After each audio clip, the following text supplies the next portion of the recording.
Se o Brasil não se bobear, digamos assim, nesse processo, as grandes empresas que demandam construção de data center vão fazer lá no Paraguai.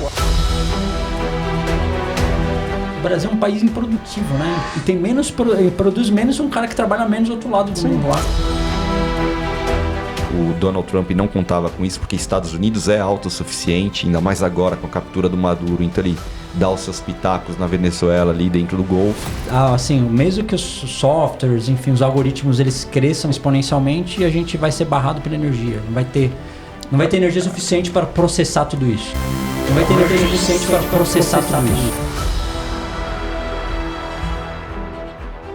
Se você tivesse que apostar um único fator capaz de acelerar o crescimento econômico do Brasil nos próximos anos, qual seria? Energia? Tecnologia? Indústria? Para muitos especialistas, a resposta passa por infraestrutura. Mas hoje, essa infraestrutura não é apenas estrada, porto, ferrovia. Ela também envolve energia, data centers, inteligência artificial, mercado de capitais, geopolítica e ativos reais. Bom, eu sou o André Pita e você está assistindo o podcast Caterinfra, o seu canal para ficar por dentro das novidades do mundo da engenharia e da infraestrutura. Hoje aqui do meu lado tenho 2 convidados especiais que vão nos ajudar a entender como será o Brasil daqui 10 anos. Será que o país terá energia competitiva, logística mais eficiente, tecnologia aplicada à infraestrutura e capacidade de atrair capital, ou ainda vai enfrentar os mesmos gargalos históricos? Quem está aqui comigo é o Pedro Lafraia e o Marcelo da Care MFO, que vão nos ajudar a conectar infraestrutura, energia, inteligência artificial, geopolítica, ouro, mercado de capitais e decisões de investimento a longo prazo. Bora lá?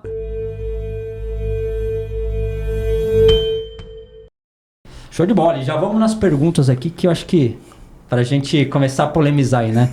No fundo, a gente vê uma corrida por inteligência artificial, muito em questão de software, essas coisas, algoritmo, né? Mas e a questão de infraestrutura? Você acha que, como que é isso? Isso é um gargalo? Bom, a gente vê que energia hoje se tornou a principal commodity do mundo, tá? E aí eu não falo só dos principais players, Estados Unidos e China, que dominam essa corrida, mas hoje, se você não tem energia, você não vai conseguir tratar aí o tokenizar todo esse algoritmo e, consequentemente, melhorar os processos no mundo como um todo. Aí a gente não aborda só a parte de eficiência operacional, cadeia produtiva, mas estruturalmente é a mudança que o mundo está entrando. E é importante também lembrar o seguinte, né, que para você a IA precisa de energia, né? Esses data centers extremamente complicados, que demandam muita energia, né? Tem um dado interessante que em 2024 a demanda por energia só para a infraestrutura de IA já demandou 415 terawatts-hora. Terawatts? E vai para 2030, a projeção é de 930. Se você vai ter uma quantidade de energia para fornecer, e tem que fornecer para a IA, equivalente, por exemplo, hoje em dia, Alemanha e Japão que gasta de energia. Só para aguentar essa necessidade que vai ter em 2030. Já é uma projeção que existe até 2030. Então, repara, estamos em 2026. Esse número que eu te passei é de 2024, está crescendo numa taxa de 15% ao ano. Então, energia passa a ser um ponto extremamente importante dentro do conceito da infraestrutura necessária para você suportar, digamos assim, todo esse crescimento de todas essas ferramentas que tem hoje em dia disponíveis em todo mundo. E aí um ponto, só complementando, não é só a geração da energia, mas o custo do despacho também. Sim. Porque você pode pegar a China ali, que tem crescido substancialmente a parte de geração solar fotovoltaica, mas a gente sabe que ela tem um custo de despacho maior se comparada às hídricas, térmico-nuclear. Então isso também precisa entrar na equação.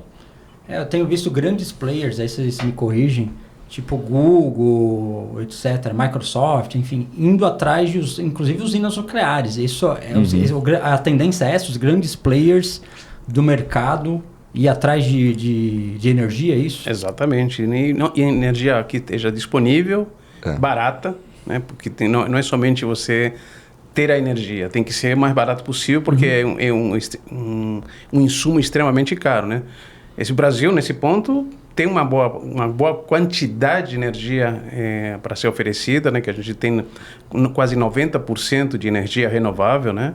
Mas temos que estar atentos, né? Porque não é somente o Brasil que tem isso. Então, por exemplo, aqui nosso vizinho, Paraguai, ele tem uma quantidade de energia disponível gigantesca. E se o Brasil não se bobear, digamos assim, nesse processo, as grandes empresas que demandam construção de data center vão fazer lá no Paraguai, vão fazer no Uruguai. Por quê? Porque lá é mais barato, a burocracia é menor. Não, o Paraguai você tem... também. Temos que lembrar que o Paraguai tem metade de Itaipu só para eles, e tem metade de uma outra usina que tem com a Argentina, se chama Yacyretá, que é um pouquinho menor que Itaipu. Então, que não falta energia no Paraguai. E eles não usam tudo, né? Eles vendem um pouco para eles, né? Eles revendem isso. Eles estão revendendo, mas na hora que começar a ter uma demanda de data center, que já está tendo um movimento de levar data center para lá, o Google mesmo não está indo para Paraguai. O Líquida fez um acordo recentemente com o Uruguai. Então, que também tem usina hidrelétrica lá, dividindo com a Argentina. Então, eles têm uma capacidade de crescimento e a gente tem que estar atrás, porque o Brasil tem uma grande quantidade de energia para ser disponibilizada, energia renovável, limpa, mas nossas burocracias, nossos processos políticos podem ser um pouco complicados e perdemos o bonde da história nesse momento, né?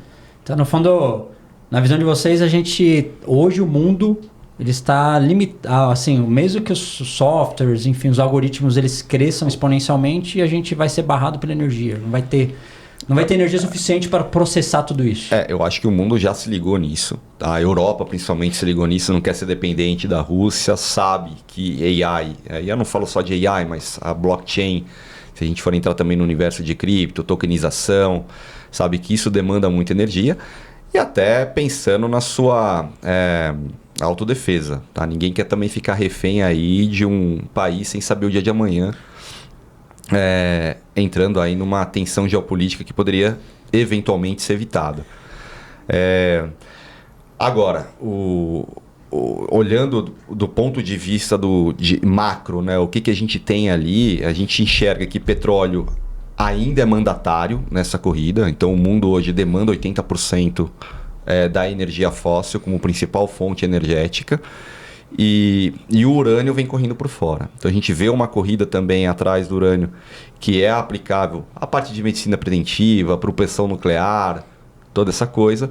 Mas ele hoje tem uma aplicabilidade muito forte nas usinas nucleares, tendo em vista que o tratamento de hoje não é o mesmo tratamento que acontecia na década de 80, Chernobyl e tudo mais. Então, analisando todo o contexto, hídrica, térmica, nuclear, em função do custo de despacho e eficiência de geração, ela acaba sendo mandatária nessa corrida. Aí basta, aí qualquer pergunta de $1 milhão, né? Estados Unidos vai conseguir executar isso com primor para ser líder nessa corrida, né? Propriedade intelectual, basta olhar para o Vale do Silício, eles têm, né? As techs estão lá. Mas hoje produção e infraestrutura, a China lidera. Então acho que é mais ou menos essa briga. E é isso que norteia, talvez, essa tensão geopolítica Estados Unidos e China. E tem um ponto adicional que seria interessante comentar, que, logicamente, quem vai ganhar, né? Digamos assim, desenvolvimento de chips, desenvolvimento de tecnologia, energia, onde que está o gargalo, né? Na verdade, a coisa vai ter que andar meio que junto, né? Porque hoje, cada vez mais, com a própria inteligência artificial que está ajudando cada vez mais a desenvolver novas soluções, cada vez mais, digamos assim, que demandam até mais energia, porque são mais sofisticadas. Então, repara que é uma corrida, né, de desenvolvimento de chips, muitas vezes com terras raras que vão precisar alimentar esses chips. Então, repara que isso é uma combinação de energia, minério, desenvolvimento humano, né, que vai desenvolver a inteligência artificial. Esses valores que eu te passei, né, de demanda de energia, vai equivaler a 3% da energia mundial só para IA. Só para data center. Só para data center. Tanto que recentemente já saiu uma notícia que essa corrida aí que os Estados Unidos está também querendo ir para a Lua, lá tentando ver se consegue chegar em 2028 já botar gente na Lua. Acho que tem muito interesse do Elon Musk também aí por detrás, porque ele está querendo colocar data center na Lua. Então ele vai ter captação de energia solar lá e fazer processamento lá. Imagina a loucura, né, que a gente tem da busca por energia. Então, repara como que não é tão simples, não é um único caminho. Mas a energia, sem dúvida, é um gargalo importante. E chip, onde que entra nessa equação aí, né? Porque você vê a NVIDIA, acho que teve o resultado, não sei se foi semana passada ou retrasada, e ela bateu o recorde de novo. Perfeito, cara. E aí, isso é muito interessante o ponto, porque minerais críticos, embora muito cíclico, é o que o mundo está olhando hoje. Então, palladium, lítio, prata, cobre. A gente pode colocar também o ouro na equação. Tudo bem que subiu muito, depois eu comento. Mas isso está diretamente relacionado ao desenvolvimento de chips. Porque hoje quem lidera isso é a TSMC em Taiwan. Existe essa tensão China-Taiwan. Isso poderia eventualmente impactar a indústria, né? Caso ocorra uma invasão e tudo mais. Mas a gente não está acreditando tanto. A gente prefere ter exposição em minerais críticos hoje do que a indústria de manufatura de chips, por exemplo, porque a gente entende que esse arcabouço é o que sustenta tudo isso. E olhando, né, para um futuro, né, não só aí a parte de blockchain, mas o quanto a AI está sendo predominante no mundo e o quanto essas empresas de tecnologia, olhando as 7 magníficas nos índices de S&P, então vamos pegar a NVIDIA, vamos pegar a Apple, Microsoft, Google. Essas empresas elas investem 50%, 60% do lucro em reinvestimento, com uma política de payout extremamente baixa, ou seja, tem que pagar cada vez menos dividendo para reinvestir. E os lucros estão crescendo de forma consistente. Isso que chama atenção. Então, embora a gente vê duas vertentes, isso aqui é uma bolha, essa indústria vai explodir em algum momento, eu até acho que está caro, né? Se a gente analisa aí a 2 desvios padrões acima da média histórica, né? Tá caro, mas os lucros não param de crescer, né? Os chips estão sendo vendidos, os minerais críticos estão sendo demandados. Então, o que está acontecendo na prática é isso. Aí é o momento da gente tomar cuidado, diminuir a exposição em um setor. Agora, minerais críticos é algo que a gente aposta,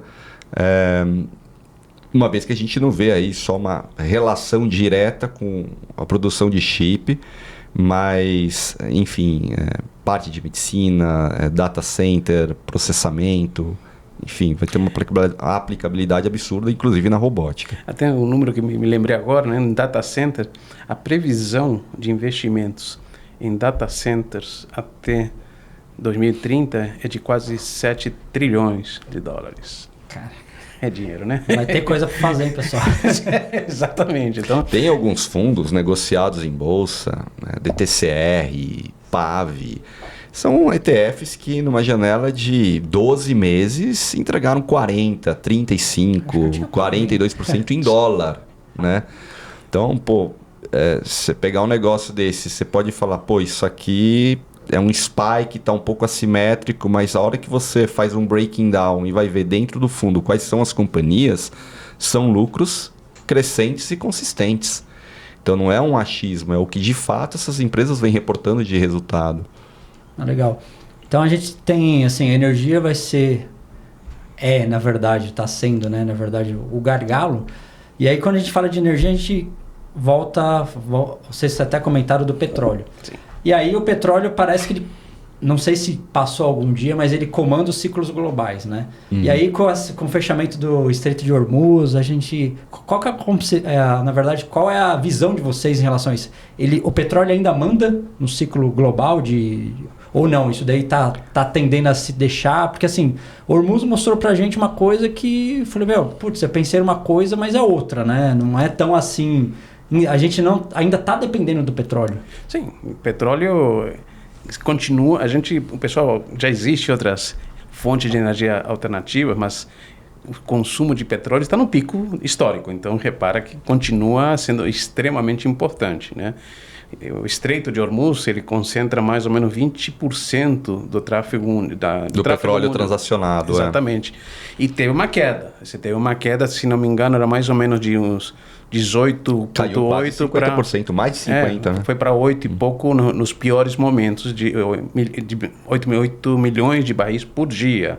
Era 18 milhões de litros dia, foi para 8. Mas as regiões produtoras ali em volta, né? Sim. O pessoal tem os países árabes ali. Tem Irã, Kuwait. Eles diminuíram a produção porque não ia ter como escoar, isso? Não dá para escoar. Algumas refinarias sofreram ataques tanto dos Estados Unidos, refinarias do Irã, e refinarias do Catar, do Emirados da Arábia Saudita, e da Arábia Saudita sofreram também. Foram afetadas também um pouco pelos ataques com drones lá do Irã. E também por a questão, se eu não consigo transportar, não adianta produzir onde eu vou colocar esse petróleo. Então tem uma redução bastante significativa, né? Mas lá todo o petróleo passa lá, não, é 20%, mas definitivamente, como a maior parte dos contratos são contratos de longo prazo, não é tão simples você arranjar petróleo em outros países do mundo, né? Você tem o Brasil, por exemplo, o Brasil produz hoje em dia por volta de 4,5 milhões de barris, desse total de 100 milhões mundial, né? E a gente não é autossuficiente ainda, né? Pelo menos por diesel, no bruto assim. Sim, mas no refinado não. E desses 4,5 milhões, a maior parte da Petrobras, então diria aí 70%. Agora você tem PetroRecôncavo, PetroRio, Enalta, né, correndo por fora aí na produção. Acho que o grande ponto ali em Hormuz, e eu acho que o Donald Trump não contava com isso, porque Estados Unidos é autossuficiente, ainda mais agora com a captura do Maduro. Então ele dá os seus pitacos na Venezuela, ali dentro do Golfo. Mas ele não contava que a China tivesse 2,4 bilhões de reservas. Então, a China, muito inteligente, não forçou a barra. Falou, tudo bem, vocês vão fechar o estreito, eu vou usar as minhas reservas aqui porque eu tenho aí excedente. E isso até chateou Donald Trump, porque ele queria o apoio da Europa na guerra, o pessoal preferiu não se envolver. Tudo por petróleo, né? Tudo por petróleo. Ele ameaçou sair da OTAN. Então isso acaba gerando esse estresse geopolítico. Agora, o Hormuz fechado, esses 20%, acaba impactando os players, porque ninguém quer utilizar a reserva. O petróleo chegou a bater $136, né? Recuou para 105, caiu 96, agora 104. Então ele está transitando nesse range, mas se a gente olha a média histórica de 78, né, 70, isso assim está bem acima, e isso pode impactar principalmente as menores, ou seja, as operadoras de drilling direto ou quem faz ali a parte de exploração em terras raras a uma eficiência menor do ponto de vista de extração, eficiência operacional falando, adora, né, quando o petróleo ultrapassa $100, porque eu consigo aumentar minha margem. O método de cracking, né? O método de cracking é um método que é mais caro e normalmente não se utilizava quando o petróleo está barato.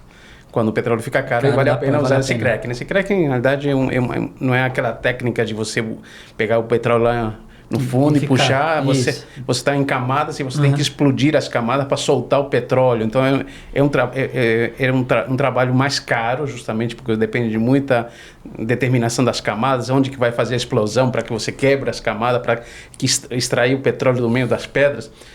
Os Estados Unidos conseguiram essa autossuficiência justamente com cracking. Eles estão conseguindo fazer isso e tem vários países que estão fazendo cracking também. E, logicamente, com o petróleo nesse tamanho, nesse preço, o cracking vale a pena. Então, o que os Estados Unidos é assim, eu estou tranquilo. Até o Donald Trump brinca, né? Vem pegar petróleo aqui que eu estou vendendo. Se não comprar no Golfo, eu vendo, né? Tá tranquilo, mas o galão tá $4,5, né? Subiu bastante. Se você entrar nos Estados Unidos, entrar para um posto de gasolina, né? Tá caro. E é esse o ponto, né? Para eles, né? Ele tem o petróleo. No entanto, as empresas subiram o preço, né? Ali é um capitalismo. E esse aumento de preço pode gerar inflação, porque vai impactar a cadeia, pegar toda a cadeia logística ali. E qual que é o problema? Juros mais altos por mais tempo, o que impacta o perfil da dívida americana, que está estrangulado. Então, assim, ele tem um abacaxi gigantesco na mão. Então, Hormuz, imagino eu, ele quer abrir? Todo mundo quer abrir. Ninguém quer ver o petróleo acima de 100. Então, quem quer ver petróleo acima de 100 são as petrolíferas. Do resto, ninguém quer. Né? Ou especulador no mercado. Porque o petróleo, você mexe um pouquinho na oferta, já dá um problema, né? 3, 4% na oferta já você tem afeta demais justamente o preço de mercado. E aí você tem grandes produtores como a Rússia, que está envolvida lá na guerra com a Ucrânia, que agora tem, o Trump meio que liberou a Rússia de vender petróleo justamente porque está faltando petróleo lá do outro lado, em Hormuz. Então, sempre não é tão simples esse processo de tentar encontrar o petróleo como no mercado, digamos assim. Então, dá um problema aqui, o preço explode mesmo, não tem como fugir disso. Né? Quem comprou XLE, que é um ETF de petróleo, né, energético, em outubro do ano passado, pouquinho antes ali da captura do Maduro, quem já estava mais ou menos comprado na ideia de que essa sinalização pudesse acontecer, hoje está com 40%, 50% de ganho. Agora, assim, todo esse negócio do petróleo, ele afeta um pouco a gente Brasil aqui, né? Na questão de infraestrutura. Porque o petróleo aumenta, a gente não é autossuficiente em diesel, né? E a gente custo para infraestrutura, principalmente para o que a Qatar faz aqui, que é questão de estrada, tem um asfalto. O asfalto aumenta também. Tanto que agora começaram a falar desde fazer pavimento flexível, que usa asfalto, fazer pavimento rígido de concreto. Eu falei, cara, mas isso daí fazia anos que o pessoal não falava disso, tipo, porque não empata o jogo. Passou a ser competitivo. Passou a ser competitivo. Ainda mais que no Paraná parece que não tem imposto sobre o cimento. Lá o governador tirou, né?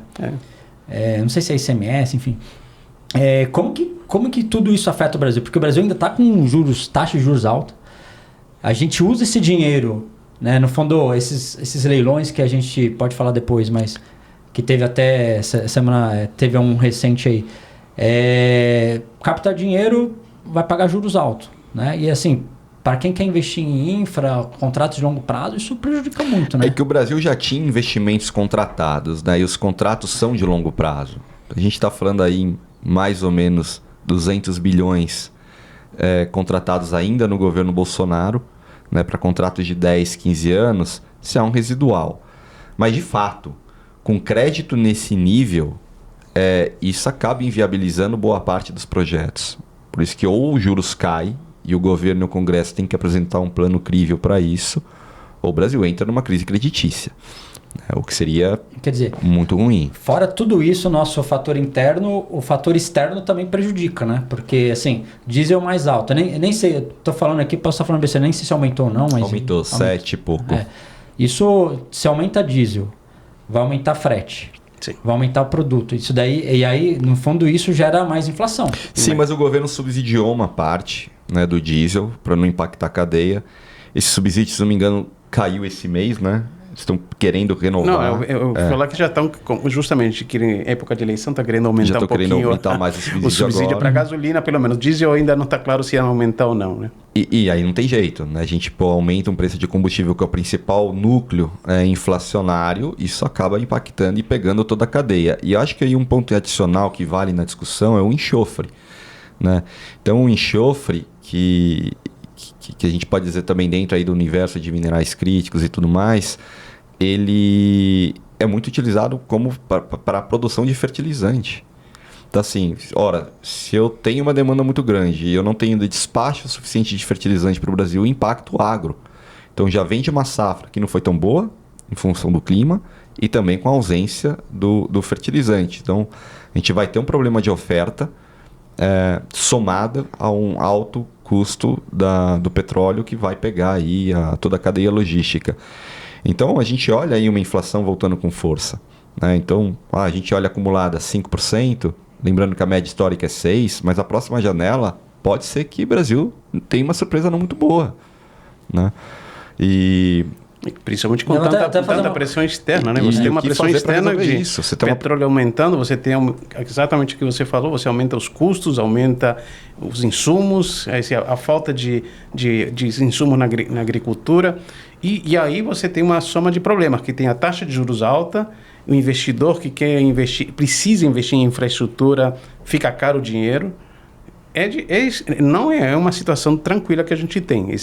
Essa situação que está vindo de fora está se somando com problemas internos aqui e isso pode dar um impacto nos próximos anos. E na opinião de vocês, a questão da nossa taxa de juros, né? Porque no fundo ela é muito alta. Você acha que não poderia ser um pouco mais baixa? Ou tem que manter essa taxa? Porque assim, no fundo eu vejo muito questão externa, né? Beleza, isso prejudica um pouco a questão disso. Mas, manter essa taxa de juros nesse nível, assim, sabe que parece que tem hora que não faz diferença, né? Você ter um pouquinho mais, um pouquinho menos. Isso é surreal. O Brasil nunca poderia estar com uma taxa de 14,50. Né?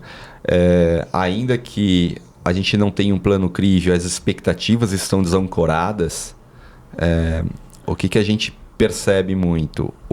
Quando o Brasil reduziu os juros para 3, 2,5, naquele momento, pandemia, você teve dois efeitos. Uma desvalorização cambial muito forte e, na sequência, um reajuste de preço em toda a economia. Hoje você não vai ter o dólar a 3,50, 4 mais. Então, eu aumentei juros para ancorar as expectativas de inflação. Tem um câmbio a 5, ou seja, o importado ficou mais caro para todo mundo. E agora eu tenho muita dificuldade em descer esses juros, porque a qualquer momento o mercado pode entender que isso vai gerar inflação. Então o governo precisa de um esforço hercúleo para, vou cortar gasto daqui, vou fechar literalmente a torneira. E o que a gente está vendo ao contrário, aumento dos programas de transferência de renda, enfim, época de campanha.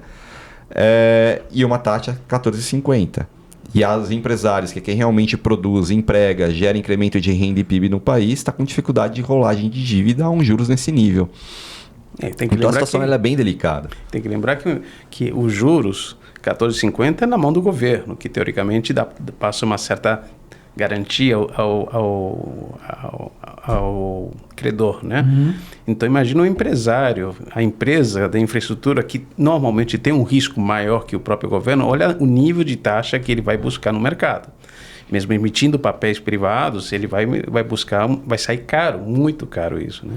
Mas aí vale um ponto. Eu acho que o mercado de infraestrutura ele ainda é mais resiliente, porque os contratos são de longo prazo e indexados. Então a gente consegue aí corrigir todo o recebível, né, ao longo dos anos, e em função da resiliência de renda, de receita, eu consigo trabalhar aí melhor uma rolagem de dívida. Mas pega um varejista, por exemplo, esse cara tá lascado. Nossa, cara. Tanto que tem, né, o Pão de Açúcar acabou de pedir... Sim. Recuperação judicial. Agora, até... Vários outros, né? É um ponto importante, acho que é importante ressaltar, né, que os juros do Brasil são muito altos. E obviamente acho que ninguém gosta disso, né? O pessoal, tem gente que gosta, o pessoal do Banco Central gosta, também não gosta disso, né? Isso, aliás, custa muito dinheiro para o Brasil. Mas o grande problema de você trabalhar com taxa de juros é que ele não é um reloginho que você consegue consertar giro e já dá o efeito imediato. O efeito vai dar daqui a 6 ou 12 meses. Então, a expectativa agora está em 14,5 é porque está com uma expectativa relativamente alta ainda de problemas no futuro. Porque se tivesse... problemas no curto prazo, eu diria. Porque Selic é uma taxa de curto prazo. Mas que você não vai conseguir resolver o problema no futuro. Então, por isso, ele não pode chegar agora, vou para 12%. Vou para 11%, porque o efeito no marketing, baixamos a taxa de juros. De repente, para o mercado, na taxa de juros para o empresário pode baixar meio que rapidamente. Porém, daqui a pouco, a taxa de juros serve para controlar a inflação, política monetária. E a inflação parece que está sob controle, mas não está sob controle, porque a gente está trabalhando nos níveis mais altos, digamos assim, dentro da faixa definida pelo Banco Central. Aliás, nem pelo Banco Central, definido pelo Conselho Monetário Nacional. O Banco Central tem que buscar o ponto médio, ele está no limite superior. E esse mês mesmo já teve o IPCA 15 dias, IPCA 15 deu 0,8. Então, repara que tem uma pressão inflacionária aparecendo, vende o petróleo aumentando a gasolina, tudo isso. Por isso que o governo está querendo subsidiar um pouco a gasolina e provavelmente o diesel também, para evitar essa pressão inflacionária que vai fazer com que o Banco Central possa vir a diminuir a velocidade de corte de juros, ou se a coisa não descontrolar, pode ser que volte a aumentar. Não, mas até que ponto isso é efetivo, né? Porque assim, ele vai lá, controla, porque tem muito fator externo, né? Sim, mas repara aquilo que eu te falei, o resultado não consegue medir na hora. Esse é o problema. Ele está olhando as perspectivas futuras para o futuro. O que o mercado precifica? Se você pegasse janeiro desse ano, a Selic terminal, ou seja, qual é a taxa básica de juros em dezembro de 26? Era 12%. Aumentou para 12,5%, 13%, agora está em 13,5%. Então, em 6 meses, a Selic terminal saiu de 12% para 13,5%, que é o que a gente enxerga hoje. Lembrando, a gente está com 14,50. Então, quem estimava 4 cortes, talvez não tenha. Talvez a gente fique ainda com juros estruturalmente mais alto. E aí eu não falo só de Brasil. Porque se olha Estados Unidos, 3,25 ou 3,5. A gente está nessa banda. Se olha Inglaterra, 4. Japão, 2,5. Japão que, historicamente, juros negativos. Então, o mundo vive uma era de juros real mais alta, estruturalmente, puxado principalmente pela energia e por AI, e esse aumento de custo vai ser repassado no preço e vai pegar toda a cadeia. Né? Ora, se eu vou ter inflação e vai pegar toda a cadeia no âmbito global, eu vou ter que subir juros para ancorar essas expectativas. Então isso não é um problema só de Brasil, é óbvio também. O Brasil hoje tem o segundo maior juros real do mundo. 14,50 de taxa de juros vis-a-vis 5% de inflação acumulada é 9,5% de juros real. Isso é um absurdo. Né? Estados Unidos a gente olha 3,5% como inflação ali de 2%, né? 1,5%. Então, estou falando de juros real de 2%. É muito menos. Embora alto, muito menos. Alto para o padrão americano. Né? E a dança, que negócio que eu sempre falo, que a dança, o juros, né? É como se fosse um casal dançando, né? O governo oferece uma taxa de juros e alguém compra isso, né? Na realidade tem que ter um equilíbrio, porque não adianta que nem um casal quando dança tem que dançar do mesmo jeito, né? Senão um não pode dançar rock and roll e o outro está dançando tango, né? Na realidade o governo, quando ele enxerga o mercado, ele fala que tem que colocar 14,5% porque sabe que vai ser demandado por isso. Se ele oferecer 12%, provavelmente o mercado vai falar, não, eu não quero 12%, o risco está muito grande. Aí o que acontece? Ele não consegue rolar a dívida, né? Porque tem que pagar os títulos que estão vencendo, não consegue financiar o governo com seu problema fiscal, que não consegue, os déficits fiscais têm que ser financiados via captação de recursos. Então, sempre se coloca, né, que o Banco Central é meio malvado, né, digamos assim, ele é malzinho, é um cara mau. Mas, na realidade, está dançando como o mercado espera e olha o governo. Se o governo estivesse extremamente previsível, numa política fiscal bem incrível, digamos assim, tem razão, não tem dúvida. A taxa de juros você consegue reduzir, mas se o cara continua fazendo bagunça, digamos, se gastar dinheiro, inventando cada vez mais um projeto diferente, gastar dinheiro aqui, gastar dinheiro lá, sem dúvida o mercado fala assim, isso não vai durar muito tempo, isso tem muito risco. Eu quero taxa de juros mais alta para colocar dinheiro para o governo. Então, assim, no fundo, na visão de vocês, os próximos anos, o capital, a grana, os grandes bancos, eles vão ser muito mais seletivos para investir em projeto ou eles já estão sendo mais seletivos? Eu acho que, eu não falo só de banco, mas os fundos de private equity também. Eu acho que vários tipos de infraestrutura, os managements, eles estão sendo mais diligentes nos deals. Porque eles precisam prestar conta aí aos investidores, né, aos cotistas desse fundo. Eventualmente eles vão entrar para um exit lá na frente. E se eu não conseguir ali né, um MOIC desejado, eu vou perder dinheiro. Não simples quanto isso, eu não, os investidores. E aí eles têm quase que um dever fiduciário ali de cumprir ali o combinado. Então, crédito muito baixo, aparece muita coisa, mas muita porcaria também. Então, hoje em dia, o que a gente enxerga? Os GPs, os general partners desses fundos, ou os managements nas grandes mesas, sendo bastante diligentes nos deals, porque o crédito está mais caro e o negócio tem que ser sustentável. Eu volto a dizer, né, André? Você comenta com o Marcelo. Infraestrutura, por ser projetos de longo prazo, com receitas indexadas, o risco ele é menor. Isso que eu ia perguntar. Qual que é o risco para esses leilões, para a infraestrutura, enfim, né? Para a infraestrutura eu acho que é bem menor. O Brasil ele é carente de infraestrutura, então precisa disso. É uma pauta que agrada gregos e troianos, ninguém é contra a infraestrutura. A mesma coisa é falar em energia renovável, né? é bonito, então seja direita, esquerda, todo mundo gosta. E... Isso até foi só cortando, foi até uma pauta que eu tava falando outro dia, porque hoje... Porque tá tendo bastante leilão nesse governo, no governo passado também teve, assim, hoje todo mundo é consenso leilão, né? Leilão de rodovia, de infraestrutura, eles sabem que eles não dão conta e vão conceder. Capital privado, não tem jeito. Capital entrando, né? E capital entrando. Exatamente. Agrada gregos e troianos. Exato. Mas ainda assim existe risco. Se você tem a estrutura financeira que você vai ter que montar para adquirir, fazer um consórcio, tá caro. Por mais que você tenha contratos de longo prazo, com maior tranquilidade, ainda você tem alguns fatores que você tem que considerar que o custo do dinheiro está caro. Então, isso, no fundo, acaba encarecendo também o próprio investimento em infraestrutura. E claro que isso faz com que tenha, de repente, até menos players no mercado, porque o investimento naquela infraestrutura é cara, o projeto vai sair mais caro e o governo não tem condições de fazer mais projetos ao mesmo tempo, porque o custo ficou cada vez mais caro. Então, quanto mais caro a taxa de juros, os projetos, mesmo com benefícios e tranquilidade de fluxo de caixa, tranquilidade entre aspas, né? Você tem uma dificuldade aí desses projetos irem em frente a um preço razoável, tem que ser muitas vezes um pouco mais elevado para aguentar o risco financeiro de todo desse investimento, né?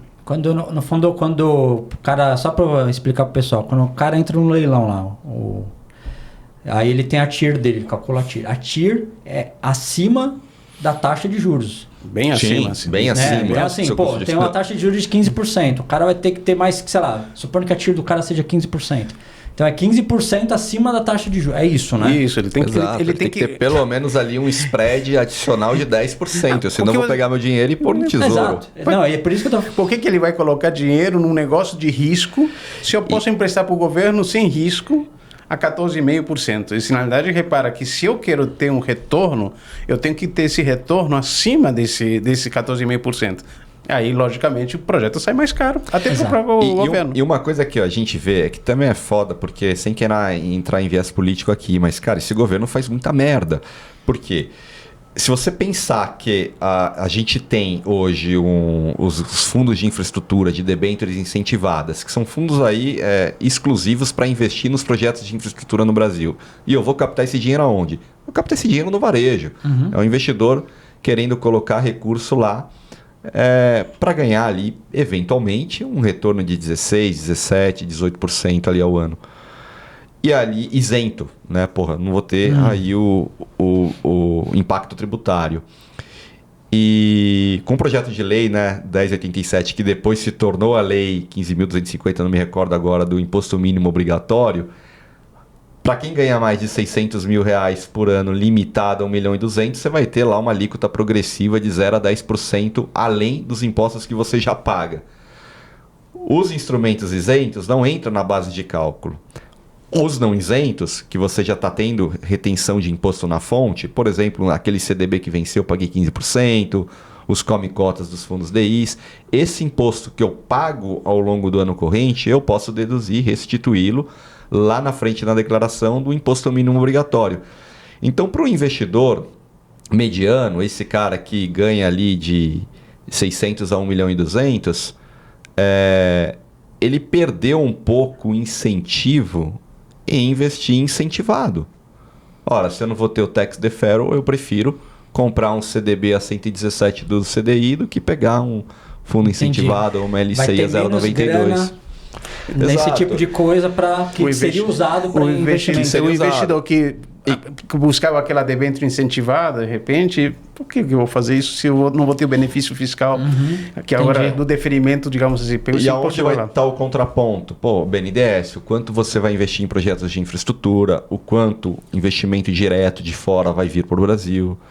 Então, assim, não é um bicho de 7 cabeças, mas são pontos de atenção que impacta diretamente a locomotiva do Brasil, que hoje é infraestrutura.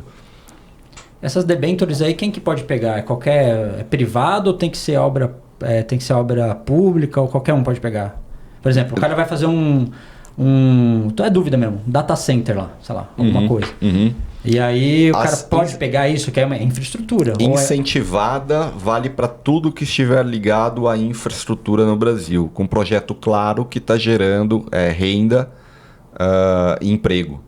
Então, ele passa por uma diligência, uma vez enquadrada, ele vai estar enquadrado como incentivado. Vantagem para o investidor, não paga imposto. E tem as debêntures de infraestrutura, um pouquinho diferente. Essa o investidor não tem o benefício da isenção, mas a empresa tem, porque ela deduz da base de cálculo dela o quanto ela está investindo nesse projeto específico. Então, vale das duas formas. Em termos de desenvolvimento para o Brasil, acho que os dois são válidos. Só que a incentivada olha mais o investidor e a de infraestrutura olha mais a empresa, a companhia ali que está investindo nesse projeto e, eventualmente, o governo vai dar esse benefício para ela. Legal. Vou mudar de assunto aqui. Vamos lá. Faltam assuntos. Não, Vamos falar um pouco de ouro, né? O ouro, a gente tem visto, não sei se o pessoal acompanha, mas eu tenho visto o ouro aumentando de preço, assim, se você pegar de 2 anos para cá, sei lá, não sei, acho que se bobear dobrou. E ele voltou ao centro de discussões, né? No fundo, assim, e aí eu queria entender de vocês. Ele voltou porque o mundo está mais inseguro, né? Ou porque tem alguma desconfiança no sistema monetário internacional, ou, sei lá, por causa de guerras, a pessoa quer se proteger, enfim. Qual que é a visão de vocês em relação ao ouro, né? Que, assim, ele tá, eu acho que agora tá $4.500, $4.600, né? A onça Troy. Eu associo a 3 efeitos aqui. Eu quero ouvir do Marcelo também, mas... Primeiro, reserva de valor. Então, historicamente, o ouro sempre foi uma reserva de valor. E ao longo de décadas, isso preservou aí o poder de compra, né, para qualquer pessoa em qualquer lugar do mundo. Ao longo de séculos, diria. Desde a época que a economia era escambo. Mas os pontos que chamam a atenção. Do ponto de vista de moeda conversível ali, o dólar ainda é a principal moeda transacional no mundo. Só que o que chama atenção? O perfil da dívida americana. Então, enquanto a economia americana crescer mais do que a dívida, ok. Pode ser que isso não aconteça. A economia ainda, apesar de tudo que a gente comentou aqui, inflação, juros, ela ainda é muito resiliente. É incrível. Apesar dos pesares. Mas Estados Unidos tem uma dívida PIB aí na casa de 120%, 123%.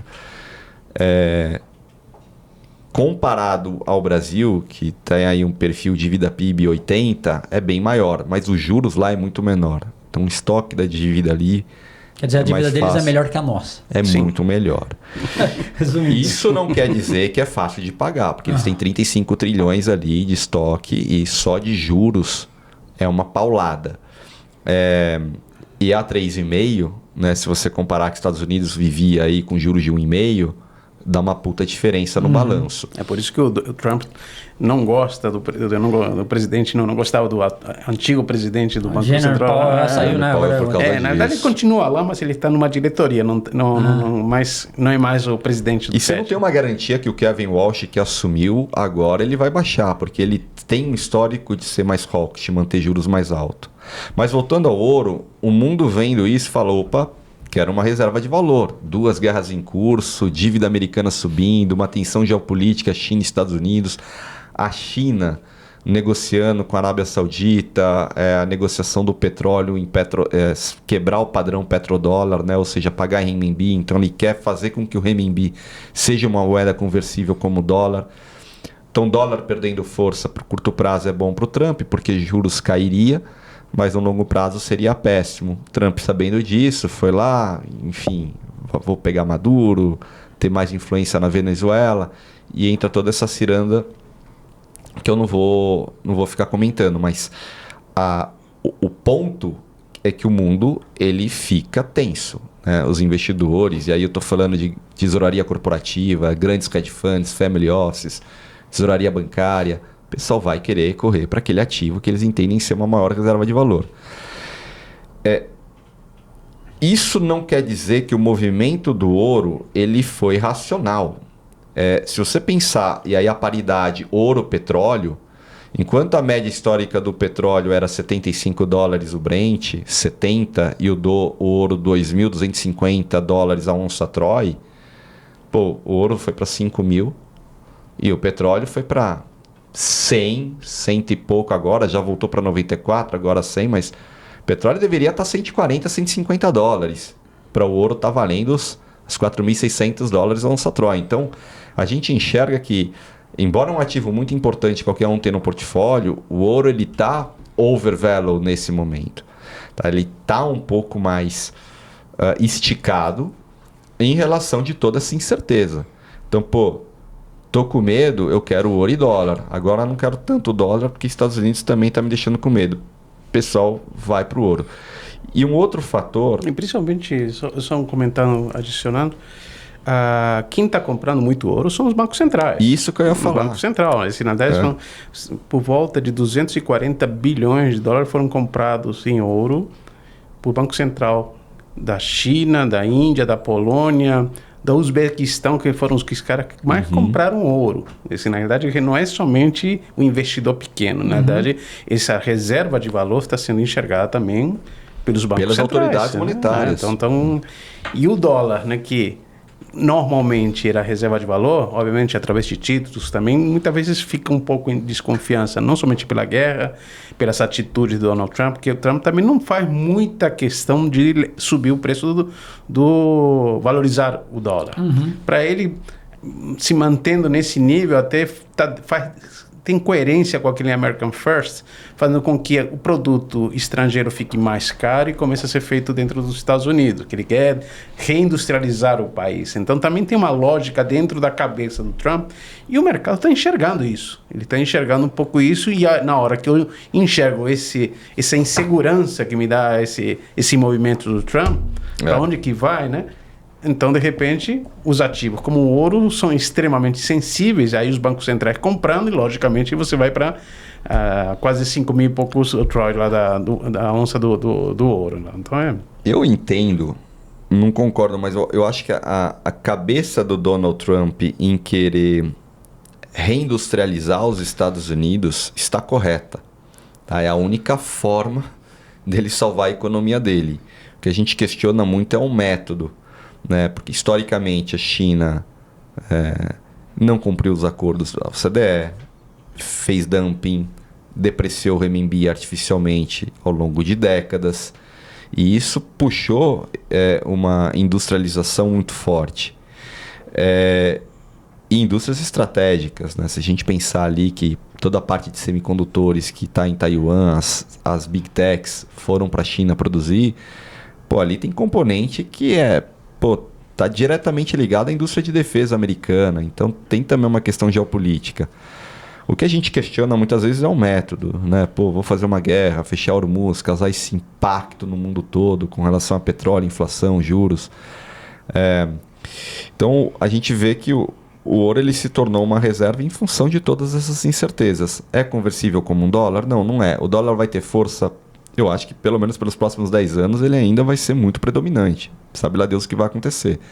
E o blockchain, né? E cripto nessa história toda. Eu quero perguntar se o Bitcoin entra como reserva de valor, né? Porque isso é uma boa discussão, né? Acho que teríamos... Ela é uma boa discussão. A gente gosta, vocaliza muito, porque... E aí estou falando do Bitcoin, tá? Não estou botando na seara aqui stablecoin, altcoin na discussão. Você preserva a base monetária, ou seja, não tem nenhum louco imprimindo isso. E o mundo está chegando a uma capacidade computacional. Né? Próximo nível seria a computação quântica e energética, que a gente já comentou aqui, que não vai ser possível minerar mais.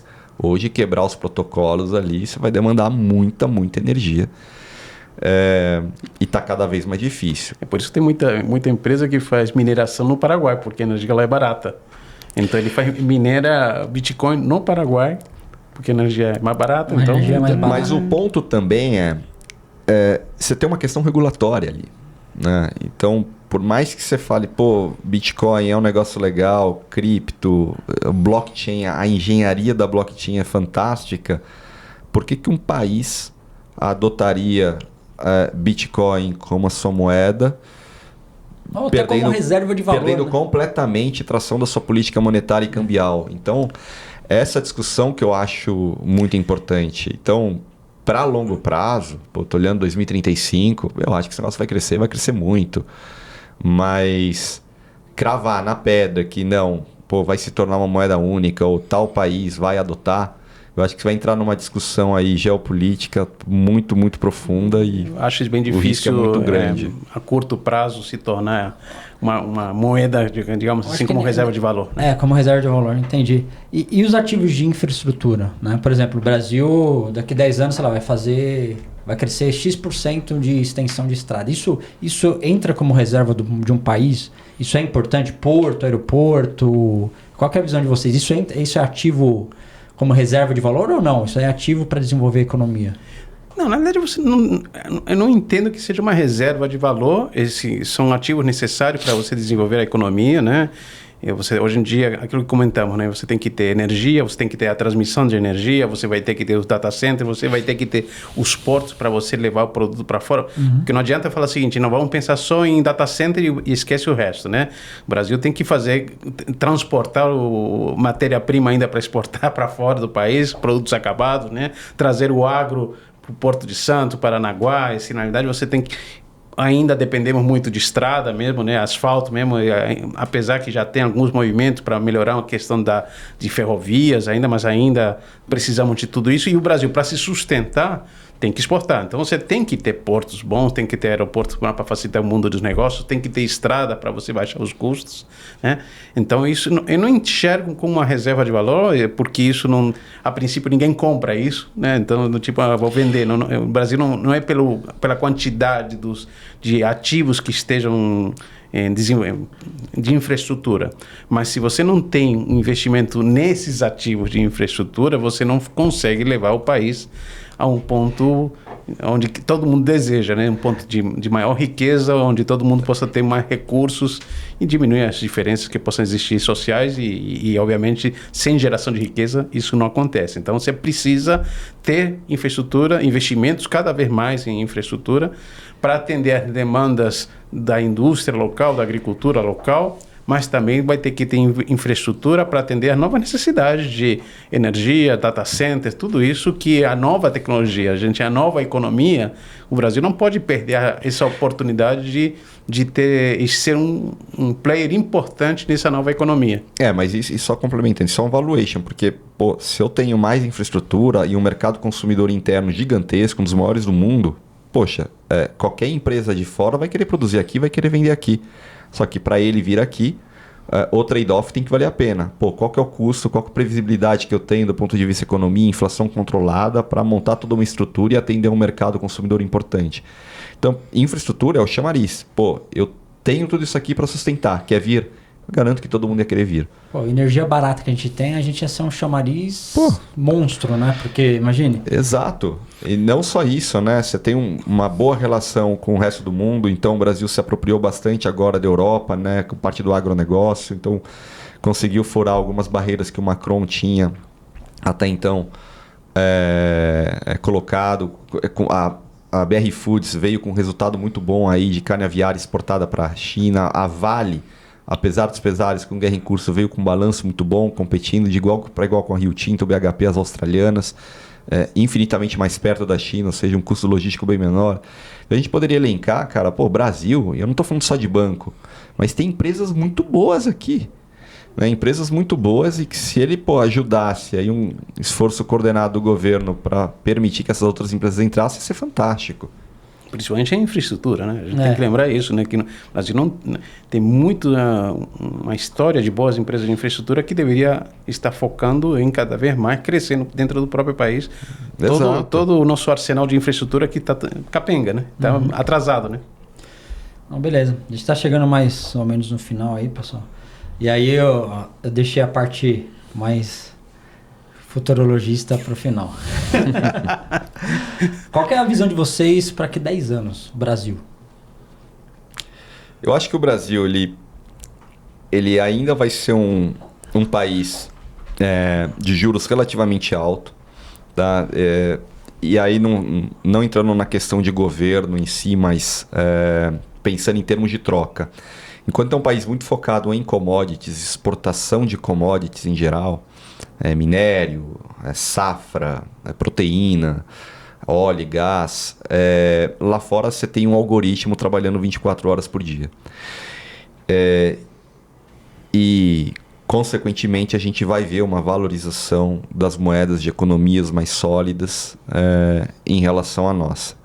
Isso não quer dizer que o Brasil ele é um caso perdido. Não, não é. Eu acho que se fizer a lição de casa direitinho, investir em infraestrutura, fazer o que a China fez ao longo dos últimos 20, 30 anos e trazer essas empresas a produzirem aqui e aproveitar de um mercado consumidor local extremamente importante, a gente vai poder, no médio ao longo prazo, desenvolver as nossas pesquisas, tecnologia, ser protagonista em algumas frentes, mas eu não teria a ilusão de que vai ser um país com juros estruturalmente baixos, o real vai valorizar. Não, não vai. Porque olhando aí Europa, Estados Unidos, Israel, Japão, eles estão anos-luz à frente em termos de tecnologia e a tendência é nortear cada vez mais aí o caminho que o mundo está indo. Bom, complementando, acho que o Pedro já falou bastante sobre isso. O Brasil tem que ter um período de realinhamento, digamos assim, nas boas diretrizes da economia, né? Ter uma política fiscal tranquila, que gere superávites, que o mercado enxergue que o Brasil está no caminho correto, porque não adianta nada dizer que eu estou no caminho correto e o mercado não enxerga. Então, isso fica só um discurso de político. Tem que estar no caminho correto, as taxas de juros caindo, o Brasil fazendo sua lição de casa, aí sim podemos pensar em fazer com que o Brasil não seja somente um exportador de commodities, mas a gente trazer desenvolvimento de inteligência mesmo aqui. Não estou falando somente de inteligência artificial. Se a gente ter projetos de ter produtos de excelente qualidade, inovação, isso só vai conseguir desde que tenha investimentos aqui no Brasil. Isso só consegue ter investimentos se realmente as taxas de juros caírem, e para a taxa de juros caírem tem que ter uma série de governos, não é somente o próximo governo, tem que ter pelo menos 2, 3 ou 4, uma sequência de governos, sei lá, até 2040, seria pelo menos que seja razoável para mostrar para os investidores que o Brasil tem jeito. Eu vou complementar com um ponto, que esse eu acho muito importante. O Brasil precisa de um choque de liberalismo, ou seja, fomentar o empreendedorismo. Para isso tem que ter uma reforma administrativa decente, tributária decente, desburocratizar processos. Porra, aí você imagina, cara, a gente precisa de retenção de talento. Eu não quero que o cara que está saindo do ITA hoje vai fazer uma pós no MIT para trabalhar nos Estados Unidos, no Vale do Silício. Não, ele pode ficar aqui, esse cara. Então o Brasil tem que dar essa sustentação, senão a gente vai perder os nossos maiores talentos. Eu acho que até um ponto, acho que ao longo dos anos o Brasil, desde ganhar na questão de industrialização, eles têm caído, né? Então, no fundo, é um pouco do que vocês estão falando aí, da gente fomentar isso de novo, né? E um ponto que corrobora o que você falou. Ah, mas Pedro, olha só, o salário mínimo, ele aumentou X% de 20 anos para cá. Sim, mas... E a pessoa alega que não foi muito. De fato, não foi. Mas a produtividade marginal do trabalho caiu. Caiu. Esse é o ponto. Então, assim, não adianta, gente. Eu entendo que o salário mínimo ele cresceu muito pouco, mas a tua produtividade também caiu. A nossa, né? De todo mundo. O Brasil é um país improdutivo, né? Sim. Por que pareça assim, você vê a produtividade americana versus a nossa, ou europeia, se bobear... Eu vejo aqui em São Paulo, se bobear, a gente se mata de trabalhar aqui e tem produz menos um cara que trabalha menos do outro lado do mundo lá, cara. Exato. Sem dúvida. Exato. A produtividade do Brasil é lamentável, digamos assim. Eles são 10 vezes mais produtivos do que a gente, por pessoa. Então, o que está faltando, digamos assim? É um Brasil, conjunto, né? Ele tem bem de capital, tem terra, mão de obra, mas falta tecnologia. Falta muita tecnologia, falta muita educação. E só com isso a gente vai conseguir aumentar a nossa produtividade. Eu não vejo de outra forma. É porque no fundo a gente, assim, nessa questão de exportação de produto, de commodities, então se a gente vai ser eterna colônia dos outros, né? No fundo é isso, né? Sim, porque se a gente só ficar exportando... O manufaturado você não exporta. Teoricamente, para você melhorar o resultado, a produtividade, você teria que agregar valor. Como é que a gente vai medir essa produtividade? Qual é o valor que eu estou te entregando pelo trabalho que eu estou fazendo? Se eu não consigo te entregar algo de valor agregado maior, minha produtividade vai ficar baixa. Se eu vou te mandando soja para você, mas o cara lá vai produzir a soja, vai transformar o produto lá na China. O nosso café aqui, ele manda o grão. Nosso café é o principal. Ele compra a nossa soja para alimentar o Wagyu dele e vai vender, sei lá, a carne por 5 mil vezes o preço. O melhor café do mundo. Todo mundo fala em quê? Brasil não, Itália. É o mais caro. Da Alemanha tem um café mais caro. Pô, quantos pés de café tem lá? Nenhum. Ele pega do Brasil, da Colômbia. A gente está entregando... Chocolate, o produto, a matéria-prima. Da Bahia, né? Meu Deus. E o melhor chocolate você fala aqui na Suíça, na Bélgica, né? Como que não faz sentido? Lá não tem um pé de cacau lá. É por quê? Porque a gente entrega a matéria-prima, o que deveríamos entregar já é o produto pronto, acabado, e isso seria um valor agregado maior, melhorando a nossa produtividade, né? Eu vou até falar de coisas básicas, né? Você pega as mineradoras do Brasil, você pega a bauxita lá, por exemplo, fazer alumínio, a gente não faz alumínio aqui, cara. Lítio, por que a Tesla não produz as baterias aqui, por exemplo? Por que a Apple não... Pô, a gente tem o alumínio, o titânio do iPhone tá aqui. Lá longe pra diabo, gasta dinheiro com transporte. Os caras não têm energia, não tem. Faz. Não, nossa energia é barata. Exato. Não depende de petróleo, se você tem todo renovável, tem sol, tem energia, tem vento, tem a hidrelétrica, e a gente fica parado nisso, né? É vontade. Mas show de bola. A gente agradece aí. Eu agradeço, na verdade. Conta um pouco mais da nova empreitada que vocês estão aí agora na Care MFO, né? A Care MFO, né? MFO de Multifamily Office, é um Multifamily Office. Então, o que a gente faz é tratar de planejamento patrimonial para famílias e investidores, tanto no Brasil quanto lá fora. A gente tem sede em São Paulo, ali na Marginal Pinheiros, no edifício Landmark, ao lado do Shopping D&D. A gente tem sede em Bérgamo, na Itália, e em Genebra, na Suíça. Então, nosso modelo de atuação é amplo e global. Então, cuidado local, né? Mas de visão global. Então, é isso que a gente entrega. Quem quiser entrar em contato, depois eu deixo o QR Code, o pessoal entra em contato com a gente. A gente deixa o e-mail, né, na descrição do vídeo aí. Né? Maravilha. E como só para ver, como que funciona assim? Vocês só cuidam do patrimônio das pessoas ou vocês investem para as famílias aí, né? Tipo... A gente faz todo o cuidado do patrimônio, dos ativos líquidos e ilíquidos, né? Então, a maior maioria dos canais bancários a gente hoje é homologado. Então, a gente consegue ter uma visão bastante acurada ali dos investimentos.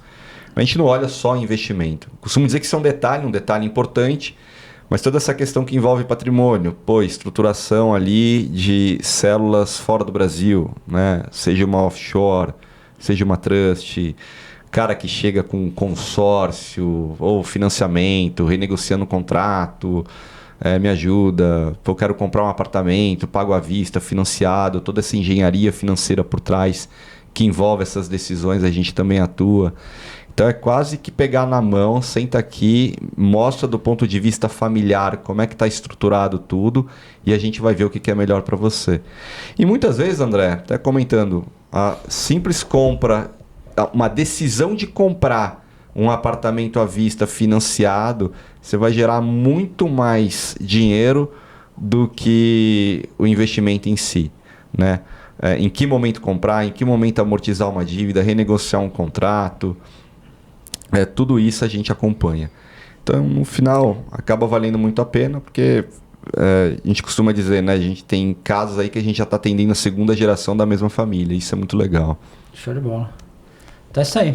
Mais uma vez agradeço a contribuição de vocês aí. Imagina, André. Assuntos diversos.